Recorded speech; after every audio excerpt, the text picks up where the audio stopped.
Hello అండి. నమస్తే. బాగున్నారా? ఘాటైన కోడి కూర పులుసు తయారీ విధానం తెలుసుకుందామండి. ఒక బాండీ తీసుకొని బాండీలో ఆయిల్ వేసుకున్నానండి. కొంచెం షాజీర వేసుకున్నాను.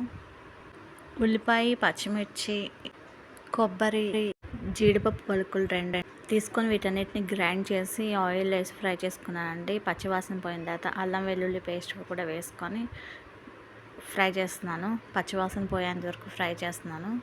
తర్వాత చికెన్ ఉప్పు, కారం, పసుపు, అల్లం వెల్లుల్లి పేస్ట్ వేసి కలిపిన చికెన్ని వేసుకున్నానండి. ఈ విధంగా వాటర్ మొత్తం వచ్చింది. మళ్ళీ కొంచెం పసుపు, ఉప్పు, కారం వేసుకొని ఫ్రై చేసుకుంటున్నాను. వాటర్ మొత్తం పోయేంత వరకు మగ్గిస్తున్నాను.